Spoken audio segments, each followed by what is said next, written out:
Hey, hey, hey, Lake listeners. Thank you for coming back for more of the Grow, Thrive, Inspire podcast. Today, we're excited for our guest, a guy who originally had a background with insurance and lending and then took the leap of faith into real estate industry. An amazing and fairly new team member on Team Jane Kelly, Mr. Kyle LeMay. K Money, thank you so much for being here. We're so excited to have you. Yes, no, thank you very much. I am excited to do this. Yeah, this is super cool. I wanted to talk about just your K Money name before we kick this episode off, just because I love it so much. Okay. So how it started is it's kind of lame because I'm self-proclaimed, but it was Corona time hit. We all had to go to Zoom, and so it asked for you to put your username in, and I didn't think anybody was gonna see it, so I just put K Money, and then I didn't even notice it. We start talking and somebody says, "Hey, K Money," and I'm like, "Uh-oh." And then it just stuck from there, and so it would be cowardly to change it now. So now it's K Money forever. It's gained too much traction in our office. Exactly. That's awesome. Well, Kyle, let's kick this episode off, and first, just kind of tell us a little bit about yourself personally. So I like to play basketball. I love to fish. So that's pretty much between work and those two things. That's about all I do. I'm pretty boring. I don't party. I don't really do much. So this is going to be a pretty short paragraph on Kyle personally. So you recently got married though, didn't you? I did get married. I did get married on the 1st to Kara, and we have our beautiful dog Melody. And no kids for a while. So nothing wrong with that. Yeah, we call it CBC, childless by choice. So anyway, we'll see what happens in the next couple of years, but got to get established in the real estate game first. Mm-hmm. So, well, there's one other thing that people don't know about you personally that I do, and that is you're a Green Bay Packers fan. I am. Which I had to throw out because they just had an awesome win for their first game. Yes, so. I am. I didn't even play football in high school, but just kind of a big sports fan, and don't even have Netflix. Just watch sports on TV, and that's about it. So yes, big cool. Packer I love fan. sports. Yeah, it keeps us going. Well, let's switch gears a little bit. I hear that you take your routine pretty seriously, kind of starting with like making your bed every day. Can you tell us kind of that story? Yeah, so I think that when you're in a game like, anything where nobody's telling you what to do as soon as you get to the office, or hey, you have to be here by a certain time, you've got to have some structure, because you can have decent sales skills and talking to people skills, but if you don't have any structure, they all go to waste. So how you do anything is how you do anything is how you do everything. So every morning I get up, I make the bed first thing. I listen to something positive. So I do like to watch the news. So I don't listen to the news until the afternoon. So in the morning when I get up, I always put on maybe some Tony Robbins, Tom Ferry, any of those guys. I mean, anything that kind of gets your subconscious, I guess you could say, in a positive realm. Yeah. So that's a big deal. I think it's important not only to have the first win of making your bed, but it's kind of a base. Mm-hmm. And then, like coming to the office every single day when I get to the office, I eat my little crackers. I watch the National Real Estate Post to see what's going on. And so that just gets you going, and everybody's heard of time blocking. I'm not where I'm time blocking yet, but I do have, hey, I've got to get these things done. Mm-hmm. And sometimes, it feels like you've done the same thing every day and nobody's calling you. Nobody wants to list with you. No buyers want to work with you. And that can be frustrating. But, I think if you just do the little daily activities, they just add up. And it takes, sometimes it's weeks, mm-hmm. especially when in the beginning, it was just weeks, and I felt like months where it was just doing all this for nothing. But, you listen to everybody say the same thing, that if you just keep doing it, it will work. And it has. Yeah. So, consistency over time. Yeah. Well, I love that you start off by making your bed every day. I relate to that because I also do that. And I have that mentality where it's like, at the end of the day, if you just had one of those terrible days and you're out just grinding as hard as you could, at least you get to come back to a made bed. Right. And things.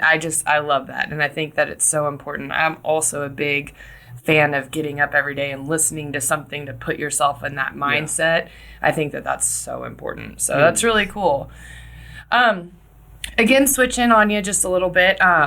You have a pretty extensive background with, you started in insurance and then you transitioned over to lending. Can you kind of elaborate on those industries for you? Yeah, so started out with American Family Insurance and was just a salesperson for them, just doing cars, homes, a little bit of commercial stuff.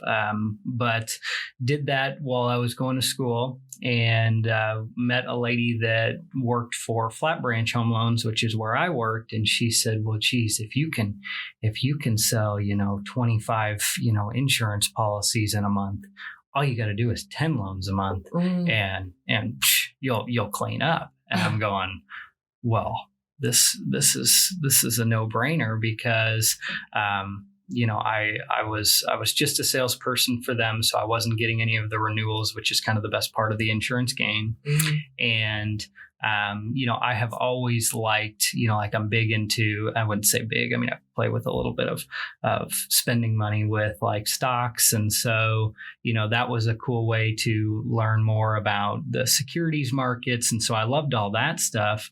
And I really liked lending, but if you can believe this, we have a lot of cash deals that are done here at the lake. And when people come down to the lake, a lot of times they're getting, they'll put down 20, sometimes 50, sometimes even higher percentage amount. Wow. And so the lender is getting their commission on the loan amount, realtor obviously on the sale price. And with the guidelines that are in today's lending, I mean, anybody who's just bought a house or is looking to get a house and you talk to a lender, it's a lot. It's a lot of stuff. It's a lot of stuff for the loan officer to remember. And bottom line is the real estate selling side is just, it's more fun. It's way more emotional. Nobody gets excited about an interest rate, but people get excited about a house, And so I felt like I was missing the, this is the one, right? Or, any of the fun, I didn't get to be in the deal making, part. Mm-hmm. So, the negotiations, I mean, for me, that's the best part. The best part is when somebody says, hey, I want this house, and we already know another offer's coming in, and we've got to come up with how are we going to make us stand out without paying too much. That's the most fun of it all. And trying to run to the computer and, oh my gosh, we only got an hour to sign this thing. You got to go to DocuSign. Here's how you do it. Hit the finish button, please. And that's the best part. So, well, and it's always different every day too. That was the other thing with lending that I didn't, like I said, I really liked it. And I still, pay attention to the securities markets, which is where the rates come from. And I like all that stuff, but it was, hey, the only time you can ever, do your job is when you're in front of the computer. And so that was, and for some people, they don't want to drive around all the time and show houses and, get lost and you're out of cell service and, and not saying that getting lost and being out of cell service is a good time, but there's, it's definitely a difference in, such a similar career, but such a difference in daily activities. Yeah, that makes sense. It kind of leads me to my next question for you too. You're kind of touching on advice for clients, and what would be some advice for your clients concerning maybe insurance and lending, since you kind of have experience with both? So I would say the biggest thing when looking at your insurance company or a lender or anything like that is to use an actual person. And so when I say use an actual person, I mean when like Rocket Mortgage is a huge company. but they don't know the lake. They don't meet you. When you use a local lender that has an office right by ours, they eat at the same restaurants you do. They want to see you get a place. They know the ins and outs of the industry, and the industry is different in Kansas City than it is here. And so using a real person is a big deal. And same with insurance. You can get discounted rates from these, insurance type companies, and there's a market for that. But when you have more than just a car and an apartment, you want to have somebody that you can call up and say, hey, our house was broken into, or one of my dock cables broke because of the wind. What happens now?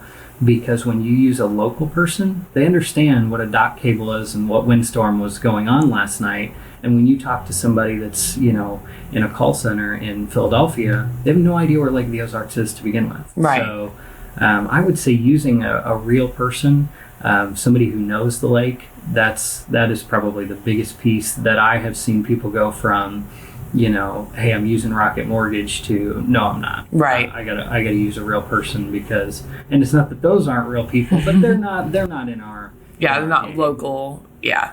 So that makes a lot of sense too, and I love that advice. I feel like you said earlier, the industry has changed and continues to change, and I feel like even recently it just has minor jumps and changes. It's hard to stay on top of everything. So, and if you're not here every day, there's no way. There's no way you can.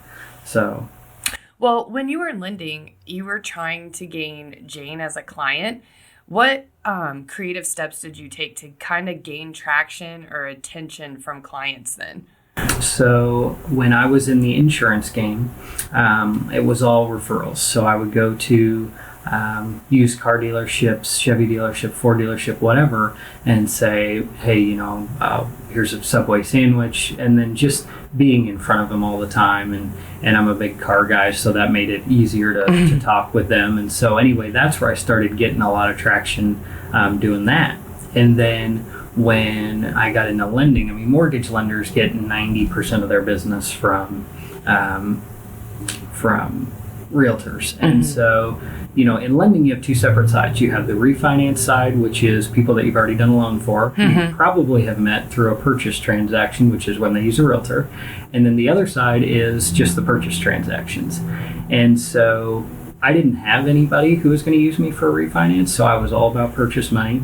And so when I went to try to start getting business, it was tough because there's a lot of great lenders here, and there's only so many agents that really do the majority of the business here. There's a lot of we call them hobby realtors. There's a lot of people selling 2-3 houses a year. You got to walk them through how to do the contract. I didn't want to call on any of those people to get deals from, because I'd be putting all my time and effort into people that are going to send me 2 deals a year. And so it was pick out who you're going to go for. And then I went to a seminar in California it was all about how to get business and how to be a successful mortgage lender. And it was good for anybody that's a salesperson. But so I went into Jane's office, and this was the first time I'd actually even spoke with Jane. As I went into her office, and I made this box that had a book that was signed, that was about customer service. It was signed by the author. Had some I think there was a Lake of the Ozarks towel, some squirt guns, for them to give away. And I put pictures of their listings on the side of this box, and took pool noodles, made them. It's kind of hard to explain, but they looked like dynamite. And I dropped it off at the office, and it was called the Boom Box, and it says, "Boom, your listings are sold," because there's a way that a lender can work with the realtors to get their houses sold. Right. So anyway, did that. That was the first time I talked to her. She basically said, I'm not going to send you business, which was better than, oh, yeah, no, you're great, and they never send you anything. So that was the first time I'd met Jane. I did that little experiment with a couple other people, got some attention. And a lot of it, just like being a realtor and insurance or lending or financial services, anything, is just name recognition. So that was, at least for Jane's office, they at least all knew my name. And so that was the start of it started to get better, but even as I started to get busier as a lender, it just became more and more, this isn't my thing. Yeah. Well, that's such a neat idea, though. I would have never thought about that, but that's brilliant. Yeah, it's amazing what happens when you're desperate. So. Well, the creativity light bulb just pops on sometimes. So fast forwarding, you got your real estate license and you joined Team Jane Kelly. How was the transition to the real estate industry and why the industry changed? I know you covered that a little bit, just you wanted something more in that excitement level, but were you concerned? Yeah. So when I made the transition, went and talked to a couple of different teams, and there's a couple of people that I'd already known on Jane's team. And so when I got the opportunity to work under somebody as established and just almost a legend at the lake, Jane is. And so to work under her, work with people I already knew, they already, liked me, I guess, and kind of told me, hey, we'll help you out. You help yourself, we'll help you. And so that was huge. So went on to join the team. And then I had changed kind of for the reasons that we just talked about, just wanted something a little more fun, a little less the same every day. Was I concerned? For sure, because it's 100% commission, obviously. Already had bought a house, so I had a house payment. You got to pay the electric bill, you got to eat. So it's of course concerning, but I think that's why people become realtors or anything that's commission. I mean, pharmaceutical sales, anything, people become salespeople because there's no ceiling. There's no ceiling on how much you can work. There's no ceiling on how much you can make.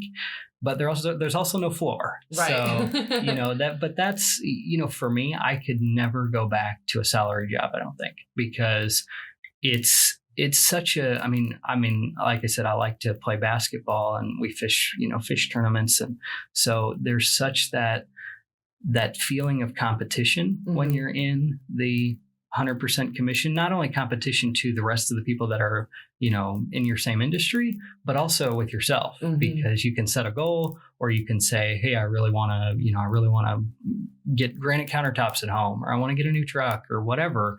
And so you can kind of compete with yourself when you don't have that no floor, no ceiling job. It's here's my budget. Here's what I'm going to get. And you can do the same thing with yourself, but it's just a little scarier and on a bigger scale when you're 100% commission. Yeah, and you're kind of floating in that in between. Right. So yes, and I think if you're not concerned when you do anything that's, not even 100% commission, even 50, half of you is a salary wage and the rest is commission. Anytime you're doing those, of course you should be concerned, because if not, you're not going to make it. Right. Absolutely. What advice would you give to new agents? I would say the biggest thing that I learned just from being a lender and working with so many agents as a lender is if you're starting new, you don't go for the highest commission split. So for people that don't know what that means, when I'm on a team, and so we have a couple of administration people, they don't work for free. We've got Remax gets a piece of our commission, just like EXP or Keller Williams or whatever. And so a lot of times people will jump in and they'll just want to get the biggest check possible, and they'll go for a 90% split, meaning they get 90% of the commission that they've made. And so when people do that, you're trying to get 100% of absolutely nothing because you get no help, and you can't do this. Even being a lender and walking through what I think is the harder part of the transition and transaction, you can't do this by yourself. You don't know, and you can do the class, but that doesn't teach you everything. You have to have help. And so I think the biggest thing that I saw and even still see with people that come in and drop out is they think they don't need help, or they just try to go for the highest commission split.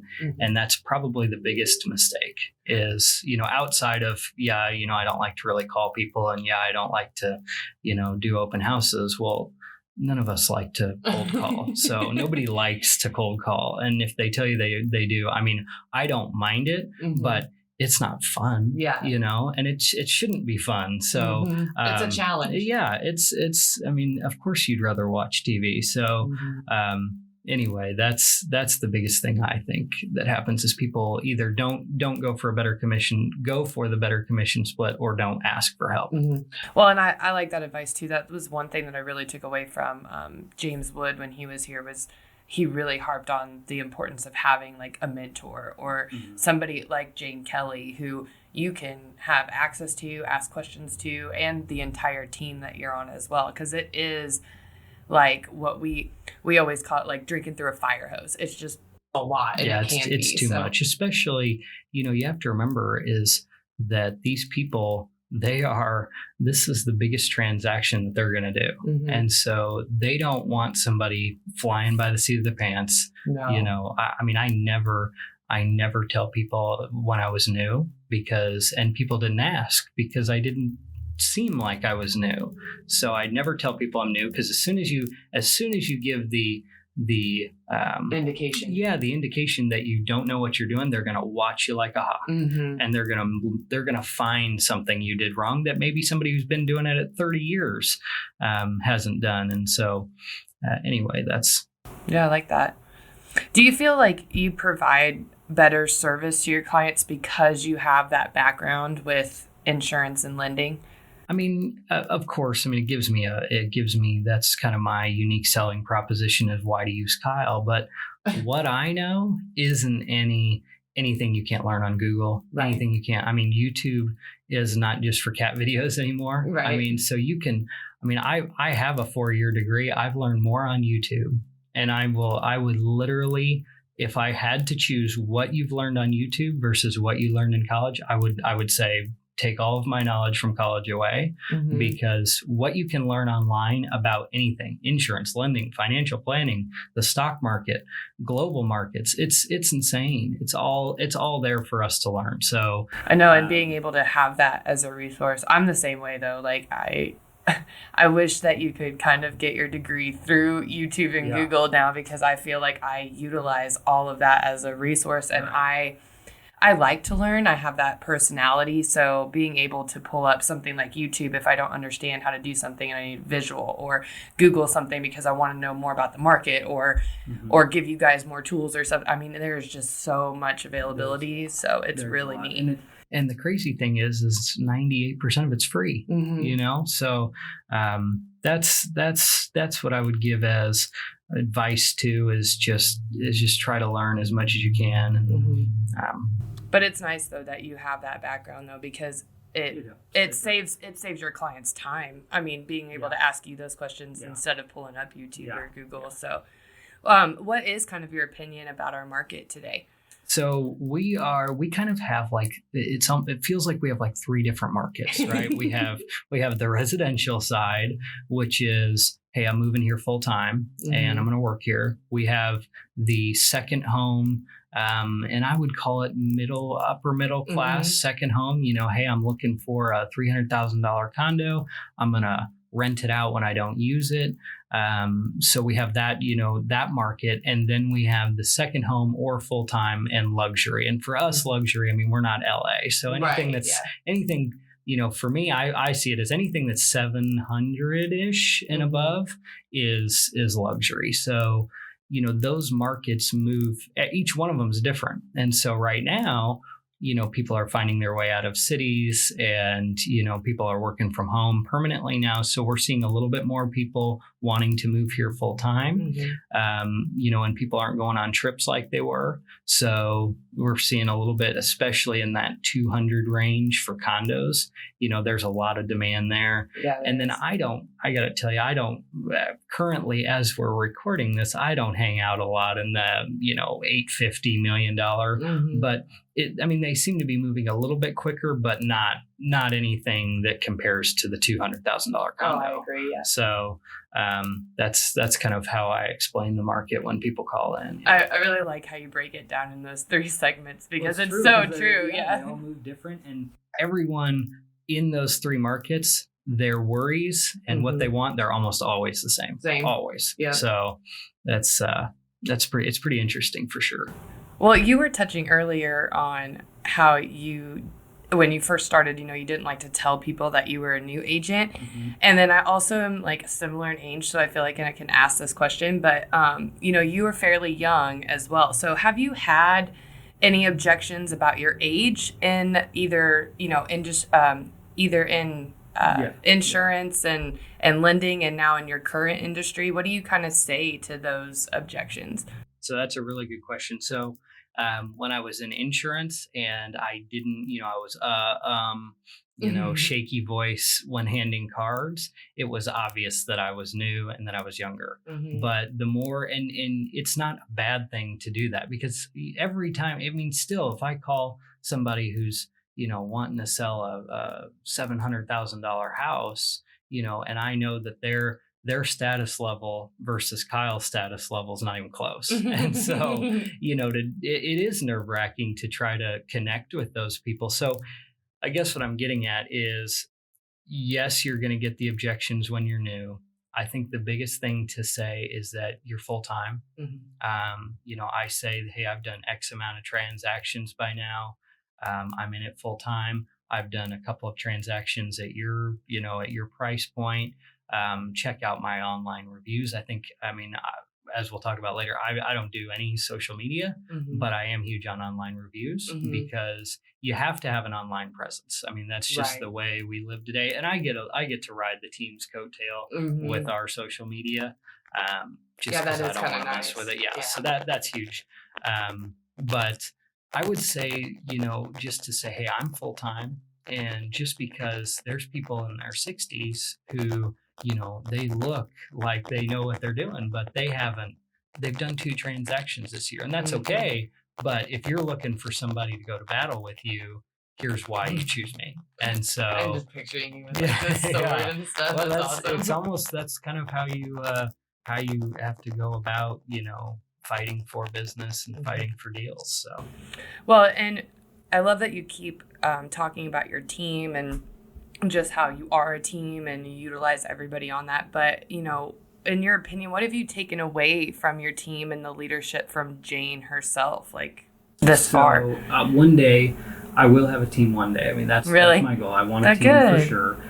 Just because I obviously everybody likes to help people and watch them Mhm. grow. And so, people have done that for me, obviously. And so it will be fun for me to do the same. I've always just wanted to have a team of doing, whether it was insurance lending or this. So Mhm. watching Jane, how she handles, everybody, it's kind of like you hear about it like in football games or any professional sports, you have all these different egos, you have all these different personalities, and they all got to mesh. And so there is definite truth that a real estate team or any business team is very similar to a sports team. So the leadership or the coach has to be able to, like Jane can connect with all of us. Mhm. And it's pretty amazing how easily she can answer our questions. If she doesn't know, she doesn't make stuff up. Mhm. So it's been good for me to be on her team.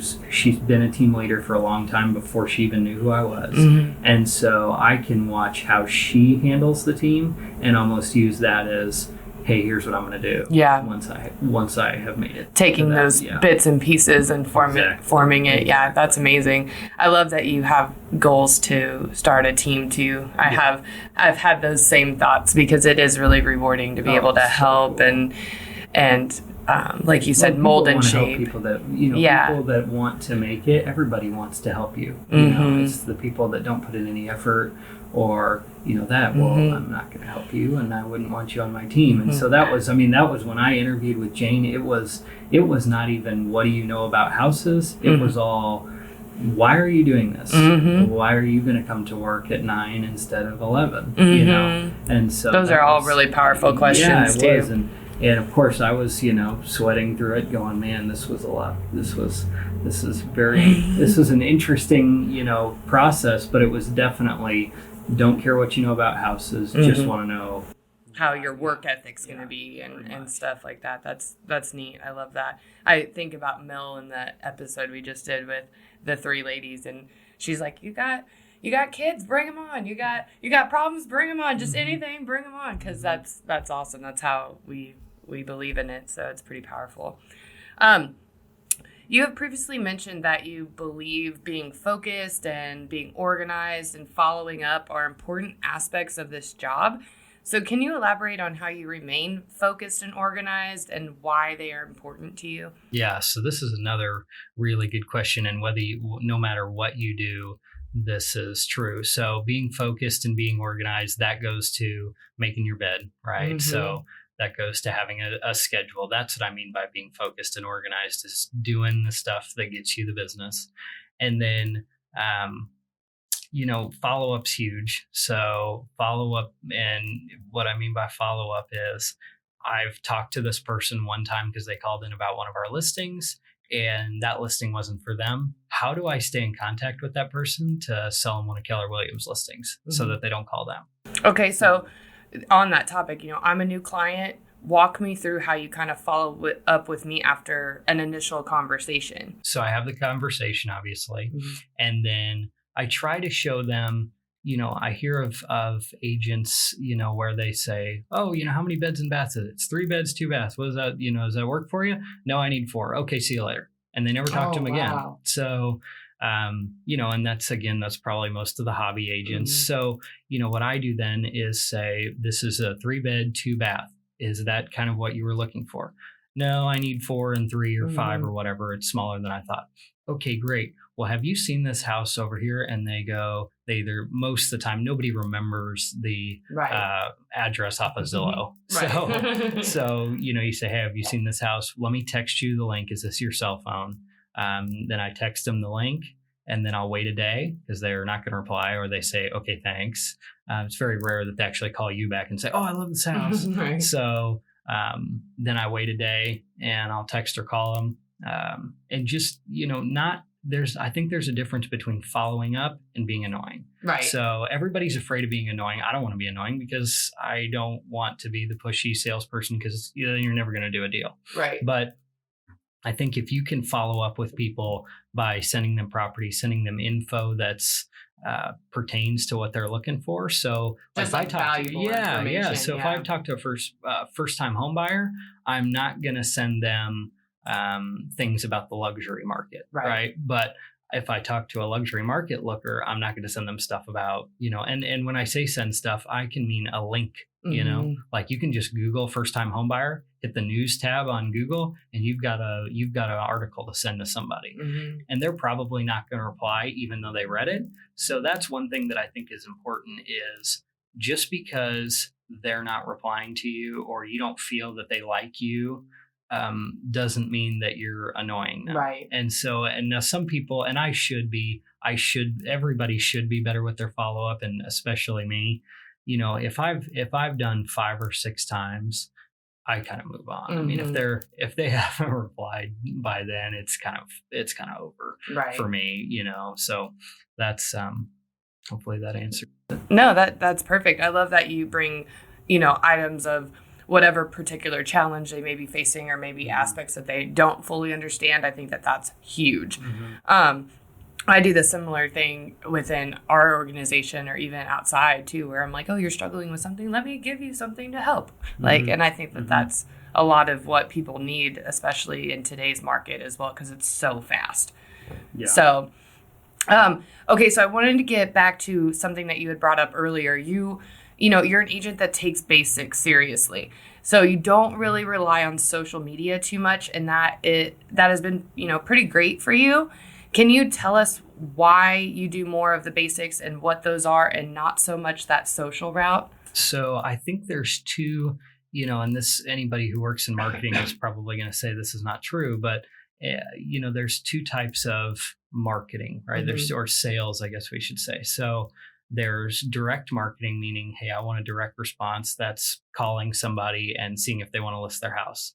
And then there's branding. So social media, taking the pictures for LO profile, all that kind of stuff. That is the branding side. So not that branding's not important, but for people that got to eat today, it's not. I mean, I see a lot of a lot of the new agents, and not just here in our market, but just everywhere, to other podcasts that I'll listen to, they'll say, oh, well, I'm going to go and take a video in front of this house and see if anybody wants to, walk through and put it on my Twitter, and I've got 3 followers and they're my family. Right. Well, that's just making you feel like you're doing something. Right. So, I stick to the other thing I'll say is you can't do it all. You can't be a social media master. You can't be an expired listings master. You can't be a door knocking master. You got to pick like 2 or 3 things that you're just going to do all the time. I love that advice because I say that I feel like daily now, where I communicate with so many, brand new people to our industry, and I'm like, listen guys, there is a ton of stuff out there. You could literally do hours a week. But you're so right. Just picking and choosing just little things that you're strong with. I mean, some people really, and it's not that people don't get, you can buy Facebook ads and all that kind of stuff. I buy realtor.com stuff. Right. So there's a difference there, but I think the biggest thing, especially, and maybe my stance on this will change once I'm in it longer, but for now, for when I got to make the house payment, I just got to stick to direct response. So, well, I don't think that there's anything wrong with that. I just find it interesting because, like we were talking about earlier, you're fairly new and you're fairly young, and most of those people that are in that demographic, our demographic, kind of go more that route. So it's interesting to me that you are like, I'm actually going to swerve the opposite direction, which is pretty cool. You just have to, again, it's amazing what desperation will do. So. Okay, so what are some of the tools, you had mentioned, realtor.com, but what are some other tools that you use to stay organized and focused and kind of maybe that takes place of that social media aspect? Organized and focused. I don't think there's, I don't have an app on my phone that says, hey, I don't do the real schedule stuff, and maybe I should. And again, if I listen to this in 10 years, then I might be saying, wow, what an idiot. But, I think that staying organized and staying focused, it's all in your head. It's anytime, like I went in and I lost the biggest listing that I would have had about a month, or well, I guess it'd be 2 months ago now. And, you can feel bad for yourself. And I think it's okay to feel bad for yourself, but feel bad for yourself for like 10-15 minutes. Right. And just having that mindset of, what is it? It's SW to the third power, which is some will, some won't, so what? And so that. Some people will work with you. Some people won't. You're never going to win all of them. Even like Jane, she doesn't win every single listing. She doesn't hold on to every single buyer. And so, that I think is the biggest thing with staying focused, staying organized, do whatever works for you. Like I use the CRM, there's all kinds of them out there. There's hundreds of CRMs that you can use. One of the best agents at our company, he just used a whiteboard. So the CRM that you should use is the one that you will actually use, whether it's, I'm a big Excel fan. It doesn't have to be anything. It doesn't have to be fancy. Jane still does. She has everybody has a folder, and to me that's wild. But but she follows up. So and there's same with agents in our office.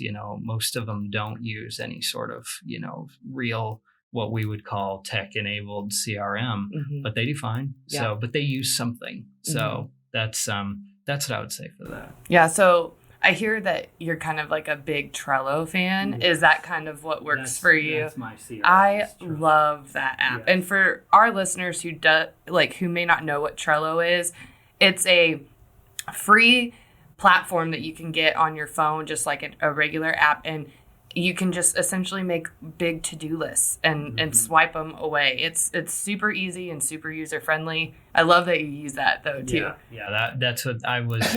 That's what I used when the lady that I worked under when I was doing loans. That's what she used, and so our whole team back then used it, and so that's what I got used to. So when I came here, it was, well, I better stick to Trello, and so it works great. But again, there's days where if I don't, if you don't write down who you talk to or put it into Trello or whatever you're using, it doesn't matter. Yeah. So I think that, a lot of people will try and buy, like Top Agent is a big one that costs money, and they'll say, oh, well, since I spent $300 on it, I'm going to use it. And then they don't use it. Right. So it's only, I think every CRM, that I've seen on YouTube, they all look good, but you just got to use them. Yeah, so. I agree.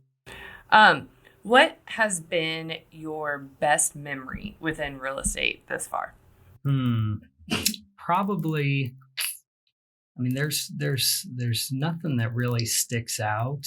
I think that the most exciting part is when people walk into the house, and before you've even entered the door, you let them in. Before you even walk in, they go, "This is it. This is the one I want." So that's cool. I bet that's pretty powerful. Yeah, it's cool. And it's a little nerve wracking because you're like, oh man, I hope they didn't get an offer in the last 10 minutes.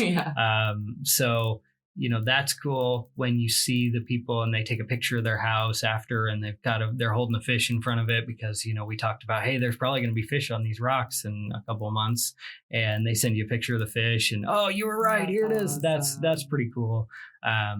But that's, I think, one thing that people don't think about, and this is kind of a little side note, but one thing people don't think about when they become a realtor or a lender or probably a financial planner, when you're a financial planner, I imagine that 10% of your time is actually talking to the people about what their investments are going to be and kind of the fun part. That's how it is with this. It's 10% of the time is the actual fun time. The rest of it is what we actually get paid to do, which is protect our people, keep them from getting sued, keep them from buying a place where they're going to have problems.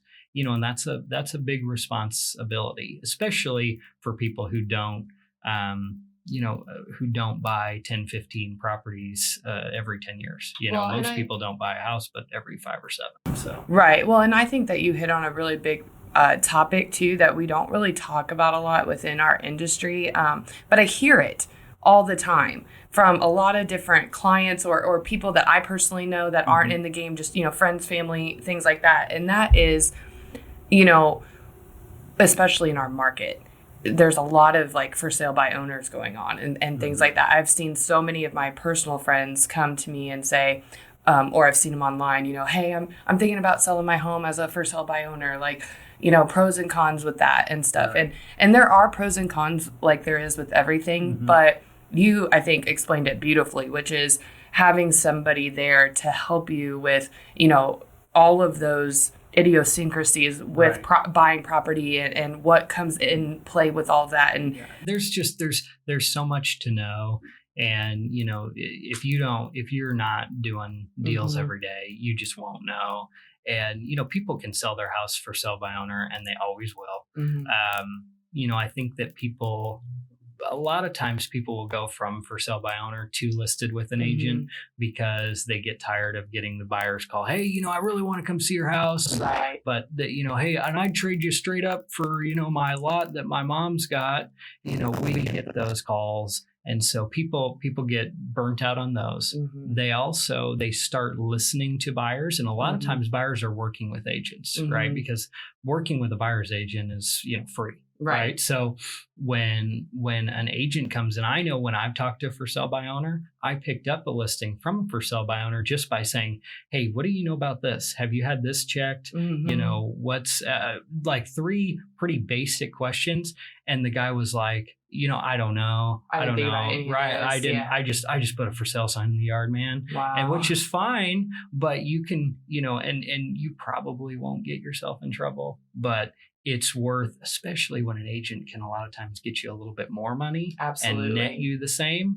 It's a no-brainer. Right. It's a no-brainer. So if to know that you're protected to spend $2,000, why wouldn't you? Right. So, yeah. That's a great answer. I love it. Okay, so last couple of questions for our listeners. I love hearing these answers that I'm getting from everybody. So first one, where is an area of your life or business right now where you'd like to grow more in?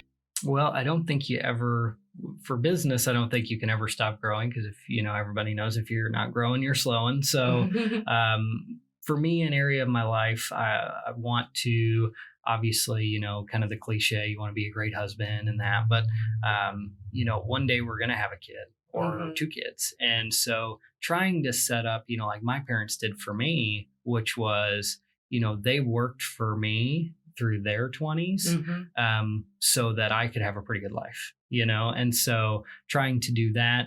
I'm trying to stay in good shape because, again, I like to play ball. I like to, I like to hunt and that kind of stuff. And you got to be in pretty good shape to do that. So for me right now, a lot of it's focused on trying to stay in pretty good shape. That inspires me. I've been, how when you're first starting to like jump over that hurdle about getting on that bandwagon and you're just like, I'm ready. I think today's the day. And then that, you push it to the next. I've been on that hurdle. Well, it's and I have a brother that's 8 years younger than me. And so, now what's funny is I am kind of past my, prime time of playing basketball, but he's just entering his. That's cool. And so I want to still be able to smoke him. And so I got to go to the gym and go for runs and stuff so that I don't lose that edge. And my dad says, oh, you'll lose the edge. It's never, it will always catch up to you, which is true.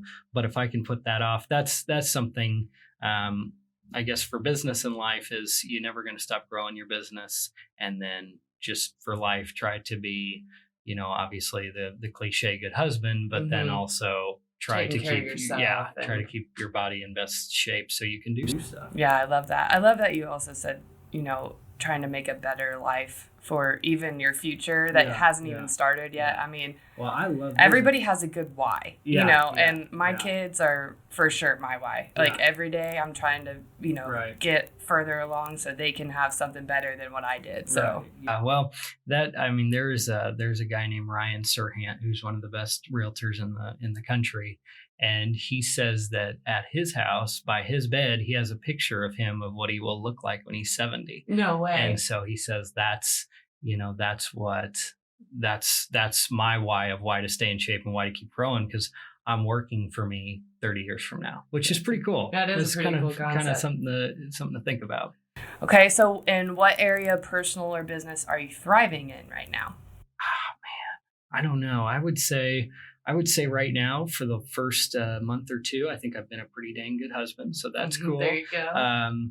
I think I'm in decent shape, but so that for that area that I mentioned in the last question, and then business, I would say, one thing that I think I'm pretty good at that I think you have to be, good at, I guess, is making every client feel like they're the only person you're working with. So I think a lot of times people don't like when, you're showing them a house and the first thing you say when you get out of the car is, hey, we've got 15 minutes because I got 2 other people to go show. Right. So, and that's difficult, when you've got a lot of people that you're talking to and deals to do and all that, it's hard to make it seem like they're the only people you're working with. I think that goes to, being 24/7, answering your phone at 8:30 at night. But that is where I think right now I'm doing a decent job is getting busier, but also making people feel like, hey, Kyle's always available. That's awesome. And if I get his voicemail, he'll call me right back. So, okay, last one. What inspires you? I would say fear of wasted potential. So fear of wasted potential means like, hey, I have this potential to do, have this team and help these people or, whatever you feel your potential is. And it's probably different for everybody. I mean, if you're in the NBA, your potential is to, be one of the greats. Right. So, anyway, I think that is what inspires every day and why. I mean, that goes back to being focused and everybody says, what's your why? And for me, it's just being a waste, looking back and going, I wish I would have worked a little harder, or I wish I would have taken a little more time off or whatever, you just don't want to do that. So. Well, I think that's one of my favorite answers from this particular set of questions so far, only because I think it's important to reflect.